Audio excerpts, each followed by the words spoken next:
आज नवागत कलेक्टर नरेंद्र कुमार सूर्यवंशी ने अपना पदभार ग्रहण कर लिया। उन्होंने अपनी प्राथमिकता के बारे में साफ शब्दों में कहा कि विकास कार्यों पर ध्यान दिया जाएगा। मंगलवार को नवागत कलेक्टर नरेंद्र कुमार सूर्यवंशी ने रतलाम कलेक्टर के रूप में पदभार ग्रहण कर लिया।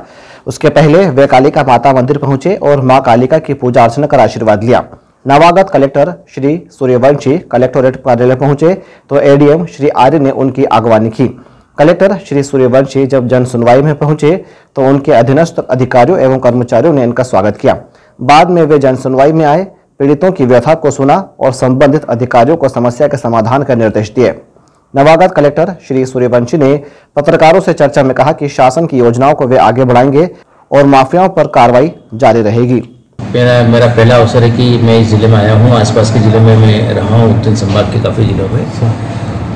बात जहाँ तक प्राथमिकता की है तो प्राथमिकता सबसे बड़ी जो प्राथमिकता है वो डेवलपमेंट की है, उसको हम आगे बढ़ाएंगे। मुझे ज्ञात हुआ है कि कुमार पुरुषोत्तम साहब ने इस जिले में डेवलपमेंट के काफ़ी काम किए हैं, तो उसको आगे ले जाना काम है। और वैसे भी गवर्नमेंट के भी प्रायोरिटी है कि विकास होना चाहिए। पहली बात तो ये। दूसरी बात ये है कि कानून व्यवस्था की बात बहुत इम्पोर्टेंट है। हमारे माननीय मुख्यमंत्री जी लगातार कानून व्यवस्था और डेवलपमेंट की तरफ ध्यान आकर्षित करते हैं और उनकी अपेक्षा है कि इसमें तेज़ी से कार्रवाइयाँ होना चाहिए, चाहे वो विकास की हो, चाहे लॉ ऑर्डर को ठीक करने की हो, तो हम लगातार करते रहेंगे। जहाँ तक बात रतलाम की है तो निश्चित रूप से रतलाम एक कमर्शियल कैपिटल के रूप में भी यहाँ का आसपास के क्षेत्र का जाना जाता है और यहाँ पे विकास की काफ़ी संभावना है।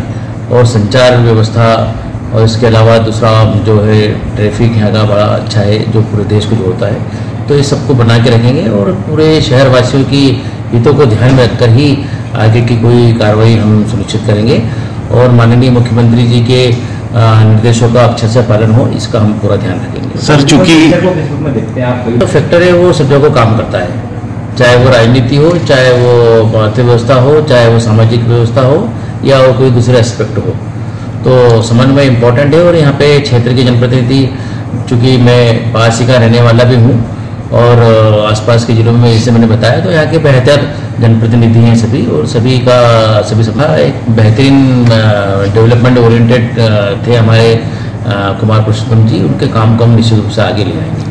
सर, माफियाओं पर कार्रवाई आपने वहाँ भी की है, रतलाम में भी कुछ कार्रवाई पहले देखी गई है। सर, किस तरह से देखते हैं, क्या यहाँ भी कार्रवाई? देखिए, माफिया जो भी हो वो समाज के दुश्मन है, वो समाज के दुश्मनों को तो उसी अंदाज में लिया जाना चाहिए। पलसोड़ी और बिरमावल क्षेत्र के नागरिकों में उस समय उत्साह की लहर दौड़ पड़ी जब प्रभारी मंत्री वहां पहुंचे। प्रभारी मंत्री ने तालाब और सामुदायिक स्वास्थ्य केंद्र का भूमि पूजन किया। प्रभारी मंत्री ओपीएस भदौरिया रतलाम में विकास कार्यों का शुभारंभ करने रतलाम आए। प्रभारी मंत्री ने मीडिया से चर्चा में कहा कि नगर निगम चुनाव कराने को हमारी सरकार तैयार है। उन्होंने ओबीसी आरक्षण पर कांग्रेस पर जमकर हल्ला बोला। नगर निगम स्थानीय निकाय चुनाव के लिए हमारी पार्टी और सरकार पूरी तरह से तैयार है। जो जनहित के काम पिछले 2 साल में हमने किए हैं, खास तौर से नगरीय विकास की एक व्यापक योजना, जिससे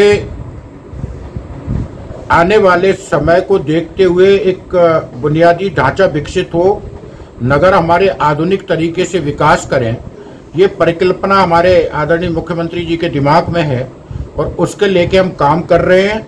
हम पूरी तरह से आश्वस्त हैं कि स्थानीय निकाय के चुनाव में हमारी पार्टी भारी बहुमत से विजयी होगी और निश्चित रूप से हम स्पष्ट बहुमत लेकर के आएंगे और प्रदेश को एक सुनिश्चित और क्रमबद्ध विकास की तरफ लेकर के जाने वाले।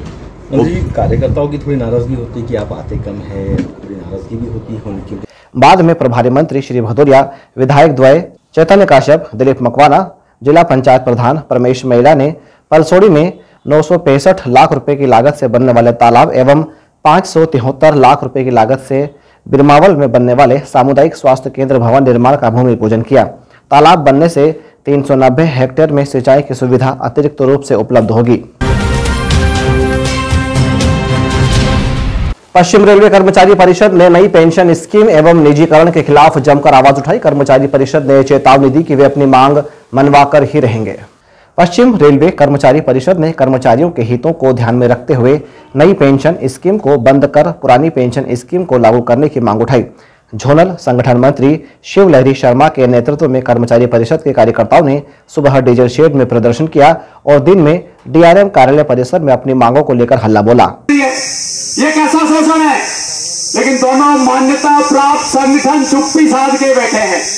जैसे मेरे पूर्व वक्ताओं ने बताया कि ये 80 और 90 साल के जिनके पदाधिकारी बैठेंगे वो अपने सुखों के लिए सरकार के साथ में समझौता करते हैं। 400 करोड़ इनके ऐशो आराम पर मिलता है और थोड़ा कम करे ताकि वो अपनी कंटिन्यूस ड्यूटी के रोस्टर में आ सके।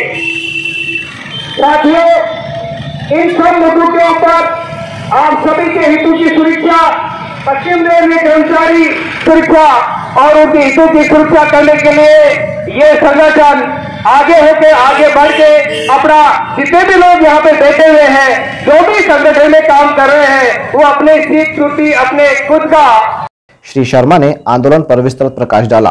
ये बताइए, किन मांगों को लेकर आप यहाँ पर प्रदर्शन कर रहे हैं? पश्चिम रेलवे कर्मचारी परिषद जो भारतीय रेल मजदूर संघ और भारतीय मजदूर संघ से संबद्ध है, पश्चिम रेलवे कर्मचारी परिषद और भारतीय मजदूर संघ का राष्ट्रव्यापी न्यू पेंशन स्कीम और निजीकरण के विरोध में राष्ट्रव्यापी धरने आंदोलन चल रहे हैं। ये सभी मंडल कार्यालयों पर, कारखानों पर और जीएम ऑफिस पर ये धरने दिए जाएंगे।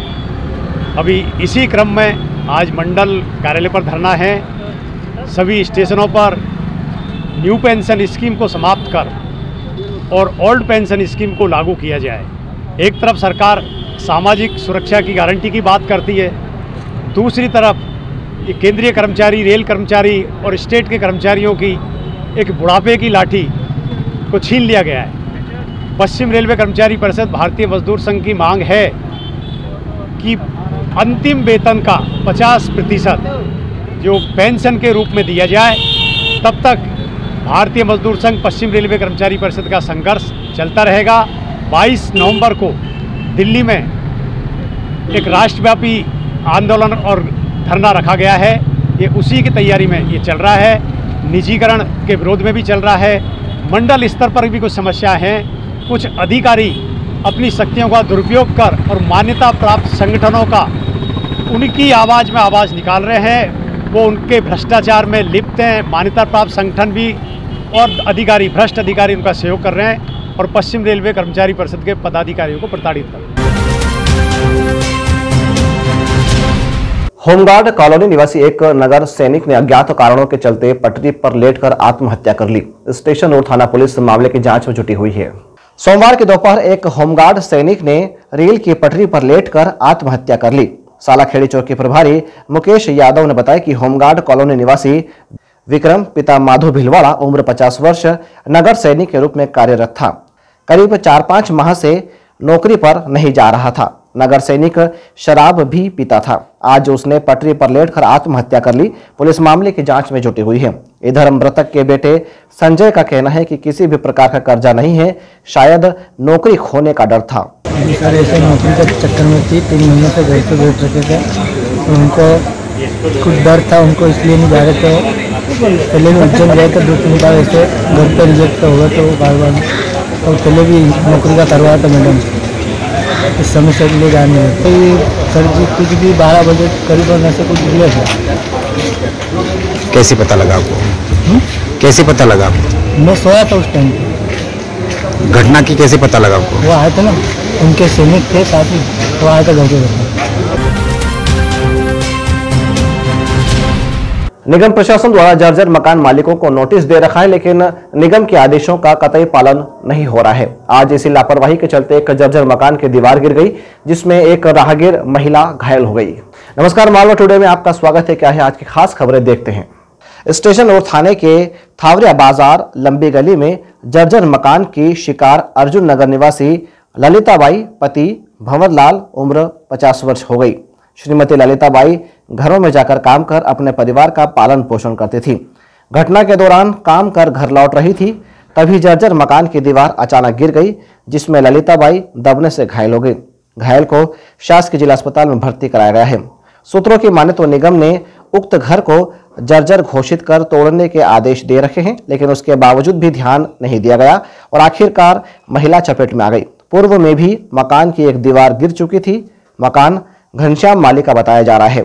घायल के बेटे विनोद सिंह ने कहा कि लंबी गली के अंदर वो मम्मी जा रही थी रोड पे से, तो रोड की दीवार थी दूसरे की, तो एकदम वो गिर गई, तो मम्मी उसमें एकदम दब गई। तो कुछ भी 10 मिनट तक दबी हुई थी अंदर। तो वहाँ पे जो बेड थे फिर वो भग के गए एकदम, तो फिर उन्हें निकाला फिर रात को अस्पताल ले गया। आज बस इतना ही। कल फिर हाजिर होंगे कुछ नई हलचल के साथ। तब तक के लिए नमस्कार।